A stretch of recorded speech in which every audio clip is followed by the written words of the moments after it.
नमस्कार दोस्तों, India speaks daily के फॉरेन न्यूज बुलेटिन में आप सभी का बहुत बहुत स्वागत है। मैं रति अग्निहोत्री। इस बुलेटिन में हम आपको लगातार जानकारी देते रहेंगे देश और दुनिया से जुड़ी तमाम खबरों के बारे में कि किस प्रकार से विश्व के भू राजनीतिक समीकरण तेजी से बदल रहे हैं और इन बदलते हुए समीकरणों के बीच भारत कितनी अहम, कितनी महत्वपूर्ण भूमिका निभा रहा है। तो शुरुआत करते हैं आज के बुलेटिन से।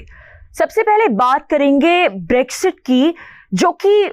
दुनिया के सबसे महत्वपूर्ण मुद्दों में से एक है, क्योंकि यह बात सिर्फ ब्रिटेन के यूरोपीय संघ से अलग होने की नहीं है, बल्कि ब्रेक्सिट के बाद पूरे विश्व के जो भू राजनीतिक समीकरण है वो तेजी से बदलने वाले हैं। या फिर यूं कहिए कि ब्रेक्सिट के बाद एक संभावना बनती है जो ग्लोबल पावर है उसके ग्लोबल साउथ से एशिया की तरफ सरकने की, एशिया की तरफ शिफ्ट होने की। तो ताजा खबरों के अनुसार ब्रेक्सिट को यूरोपीय संघ के साथ किसी तरह की डील तक पहुंचाने की आखिरी कोशिश ब्रिटेन के प्रधानमंत्री बोरिस जॉनसन कर रहे हैं और ब्रिटेन के प्रधानमंत्री आज ब्रुसेल्स के लिए रवाना हो चुके हैं, जहां पर उनकी मुलाकात होगी यूरोपीय कमीशन की चीफ से उर्सुला वॉन डेर लेयन के साथ। उनकी वार्ता होगी बोरिस जॉनसन की और दोनों के बीच ब्रेक्सिट को लेकर जो ये बातचीत होगी, सभी की नजरें इस पर टिकी हुई हैं, क्योंकि ये बातचीत एक तरह से इस बात को लेकर अंतिम निष्कर्ष निकालेगी कि ब्रिटेन और यूरोपीय संघ के अलगाव में किसी भी प्रकार की डील का होना क्या संभव है, या फिर नो डील के साथ ही ब्रेक्सिट जो है वो आगे बढ़ेगा। तो फिलहाल 31 दिसंबर एक डेडलाइन है ब्रेक्सिट के लिए कि इस तारीख तक अगर ब्रिटेन और यूरोपीय संघ के बीच कोई समझौता हो गया, अच्छी बात है। अगर नहीं हुआ समझौता तो इसी प्रकार से जो ब्रेक्सिट का कार्यान्वयन है वो बिना किसी समझौते के आगे बढ़ेगा और जिससे ब्रिटेन और यूरोपीय संघ दोनों की अर्थव्यवस्थाओं के लिए बहुत ही मुश्किलें खड़ी हो जाएंगी। अब अगर विभिन्न मीडिया रिपोर्ट्स और एक्सपर्ट्स की बात पर गौर करें तो नो डील की संभावना ही सबसे अधिक दिखाई देती है, क्योंकि ब्रिटेन और यूरोपीय यूनियन के बीच में इतने सारे मुद्दों को लेकर मतभेद हैं कि किसी भी मुद्दे को लेकर ठीक प्रकार से दोनों के बीच में कोई कॉमन ग्राउंड, कोई निष्कर्ष नहीं निकल पा रहा है और इसकी संभावना भी नहीं दिखाई दे रही है। ब्रिटेन, चाहे वो लेबर लॉज का क्षेत्र हो या फिर कंपनियों के लिए जो इन्वायरमेंटल रेगुलेशंस निर्धारित हैं, उस क्षेत्र की बात करें तो यूरोपीय संघ चाहता है कि ब्रेक्सिट के बाद भी ब्रिटेन उसकी बताई हुई लाइन पर चले, जबकि जो ब्रिटेन है वो चाहता है कि वो अपने हिसाब से, अपने मुताबिक सभी रूल्स को, सभी नियम कानूनों को फिर से बनाए, दोबारा शुरू करे।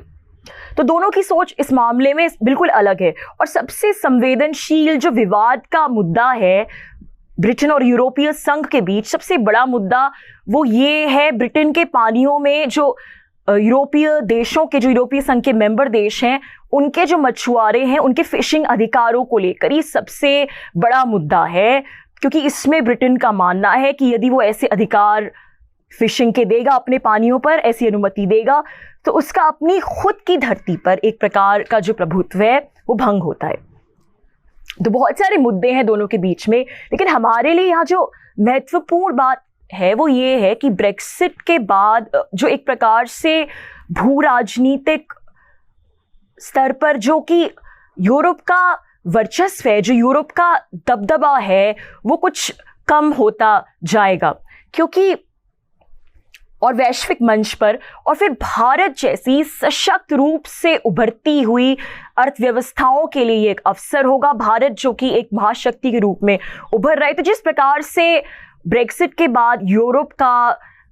यूरोपीय संघ में विघटन के बाद यूरोप का दबदबा जैसे वैश्विक मंच पर कम होता जाएगा, तो ये मौका होगा न सिर्फ भारत के लिए बल्कि पूरे एशिया के लिए। जैसा कि मैंने पहले भी कहा था, जो ग्लोबल पावर सेंटर है जो कि विकसित राष्ट्रों में, अमेरिका में, यूरोप में बसता है, उस पावर सेंटर को एशिया शिफ्ट करने का एक मौका होगा।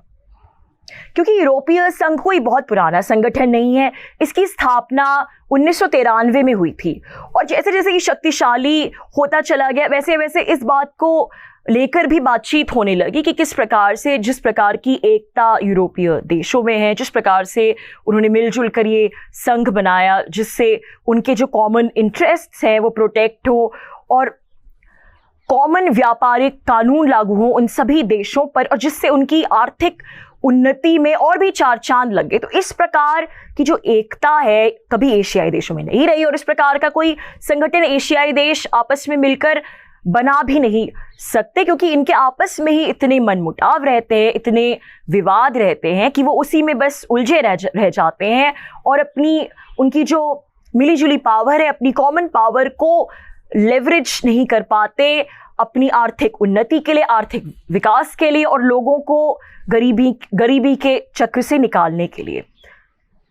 तो इस बात में ये कुछ सच्चाई ज़रूर है कि चाहे वो आरसेप हो या आसियान हो या फिर शंघाई कोऑपरेशन ऑर्गेनाइजेशन हो, कॉमन फोरम्स के थ्रू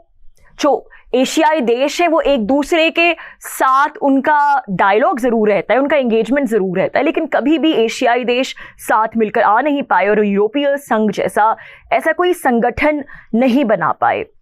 तो ये एक कटु सत्य है कि एशियाई देशों में इस प्रकार की जो एकता है वो कभी रही नहीं। लेकिन अब ब्रेक्सिट के बाद जो यूरोप की एकता का मिथक था वो कुछ टूटता नजर आ रहा है। ब्रेक्सिट से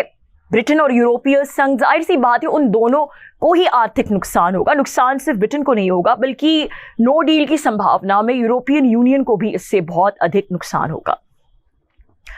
अब यहाँ भारत के लिए एक बात यह भी है कि भारत के रिश्ते जो हैं वो दोनों से ही अच्छे हैं। यूरोपीय संघ के साथ भी भारत का एंगेजमेंट बढ़ रहा है और ब्रिटेन के साथ, जैसा कि मैंने आपको पहले बताया था, फ्री ट्रेड डील की भी बातचीत चल रही है। लेकिन यहाँ पर एक जो महत्वपूर्ण बात है और जो मैं फिर से दोहराना चाहूँगी कि भारत को बहुत ही सावधानी से अपनी टर्म्स एंड कंडीशंस पर दोनों के साथ इंगेज करना चाहिए, डायलॉग करना चाहिए, क्योंकि हमें ये नहीं भूलना चाहिए कि चाहे वो ब्रिटेन हो या फिर यूरोपीय यूनियन, वो भारत को एक बाजार के तौर पर देखते हैं। जो भारत का इतना बड़ा मिडिल क्लास है, जो भारत की जो जनसंख्या है वो उसको अपने उत्पादों के लिए भारत को एक मार्केट के तौर पर देखते हैं, विशुद्ध रूप से एक बाजार के तौर पर और कुछ नहीं। इसीलिए भारत को अपनी टर्म्स एंड कंडीशंस के साथ उनके साथ एंगेज करना चाहिए कि भारत को किस प्रकार के लाभ मिल रहे हैं, उसके बदले में क्या क्या फायदे मिल रहे हैं और इनके साथ डील करके थोड़ी सख्ती बरतनी है और अपना हित सर्वोपरि रखना है। अब ब्रेक्सिट से रुख करते हैं कोरोना वायरस वैक्सीन की ओर, जिसे लेकर तमाम खबरें हैं।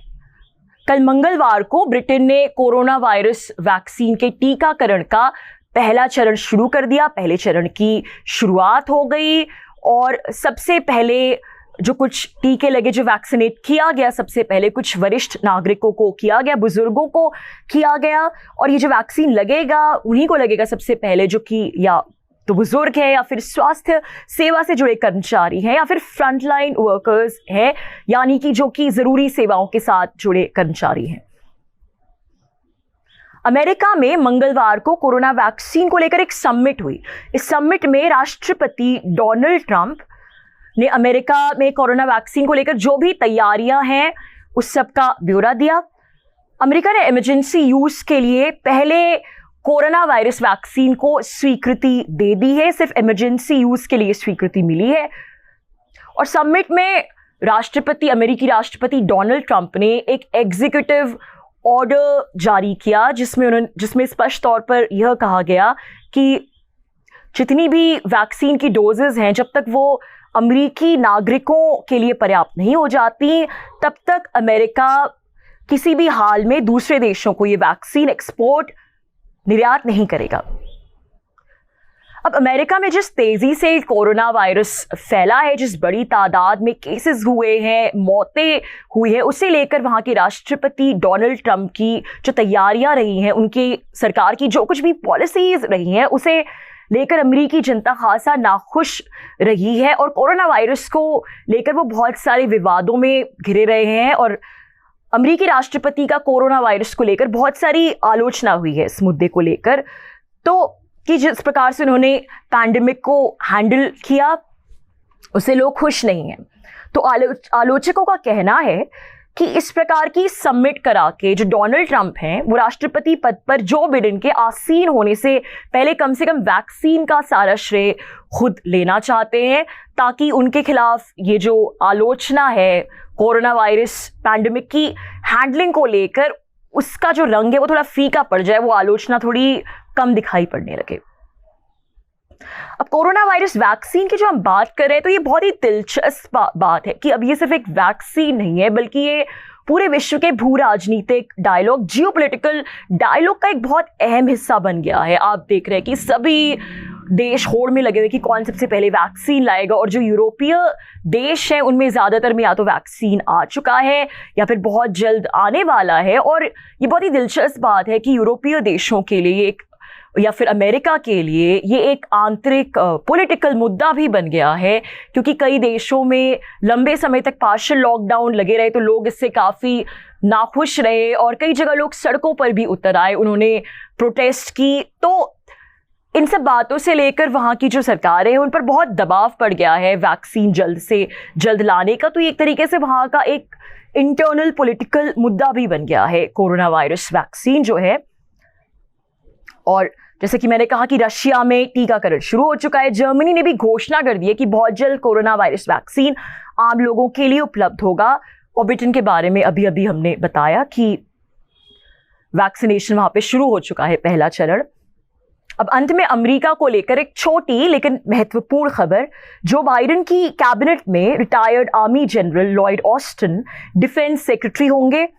और यदि लॉयड ऑस्टिन डिफेंस सेक्रेटरी बनते हैं तो वे पेंटागन का नेतृत्व करने वाले पहले अफ्रीकी अमरीकी होंगे, जो कि अमेरिका में काले लोगों के अधिकारों के क्षेत्र में एक बहुत ही बड़ी बात होगी। और आज के लिए बस इतना ही, आपसे बहुत जल्द मुलाकात होगी। धन्यवाद।